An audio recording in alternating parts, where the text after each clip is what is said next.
Hi guys, it's Marc Zicree, Mr. Sci-Fi, also known as Marc Zicree of Space Command. It's been a few days since I've posted a video on the Mr. Sci-Fi YouTube channel because it's been so busy. We're ramping up to shoot the rest of our first Space Command feature. We start shooting in the next couple of weeks. We're building sets, costumes, props, the whole nine yards. Doug Jones, Mira Furlan. Many of our cast are coming back to complete the wonderful scenes, and then we're going to start shooting the second film and the third, fourth, fifth, sixth, and so on. So it's an amazing time.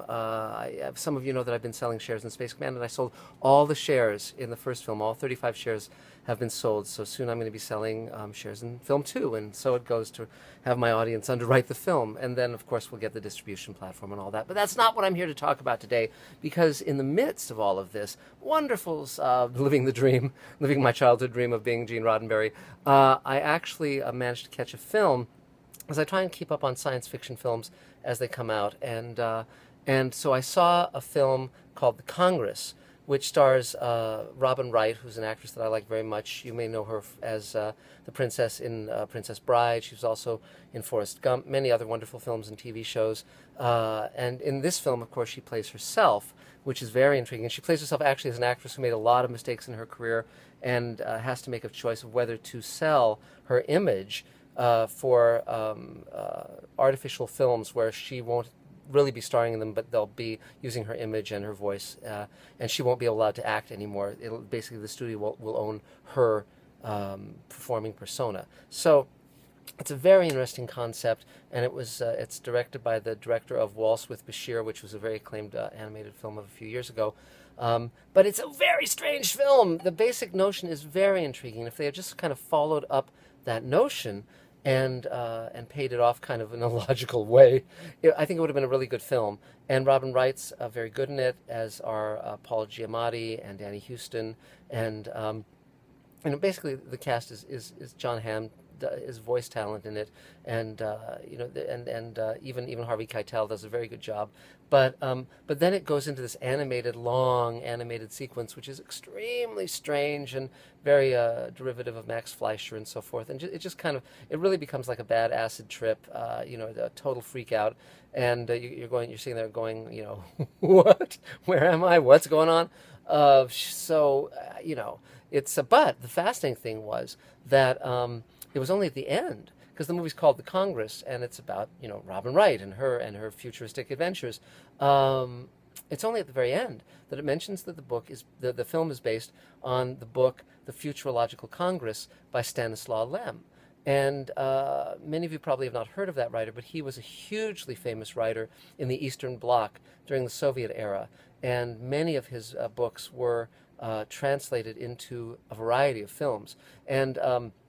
They're usually very interesting, and one of them is one of my favorite films. And including amongst the films, some of which you may have seen, there was a film that was shot in East Germany that goes in America. It's known under the title of The First Spaceship on Venus, but there is a German DVD of it, of the German version, which is much better. And additionally, there's a very interesting Czech film called Icarus XB1, which was done in the early 60s and actually inspired some of the design elements in 2001. Kubrick saw it and it gave him some ideas. And when you watch Icarus XB1, you can sort of see the very obvious influences. Beyond that, there's also a great film called Solaris, and this is not the one with George Clooney that Steven Soderbergh did, which is not. It's a hit rather than a miss, but the version, the Russian version, the original version, directed by Andrei Tarkovsky, is quite wonderful, and it's one of my favorite films.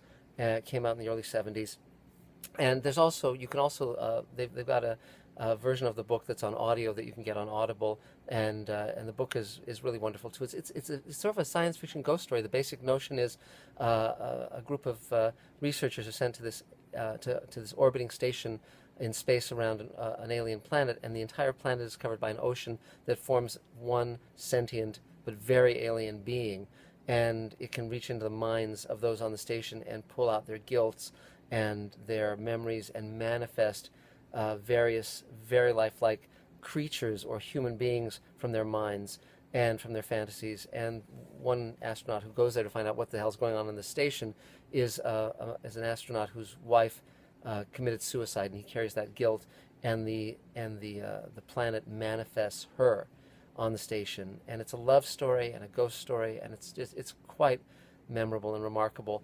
And the BBC did a radio version of it recently that was also very good. But my favorite is the Tarkovsky film, which I highly recommend. So that's some of what I've been up to, but mainly it's just digging and working on Space Command, rewriting the script, getting ready. Elaine and I are doing dialogue tweaks and prepping to direct the rest of the film, and then I'm also rewriting the second film because people are already wanting to invest in the second film, which is incredibly gratifying and much appreciated. So that's sort of it for now. Again, it's Marc Zicree, the Mr. Sci-Fi channel. If you'd like to talk about some of your favorite science fiction films or novels, or Stanislaw Lem, who's a towering figure, please comment, like, share, subscribe. We'll be doing these again almost every day. And we'll talk again real soon. Thanks very much. Marc Zicree of Space Command, Marc Zicree, Mr. Sci-Fi channel. Talk to you soon. Bye-bye.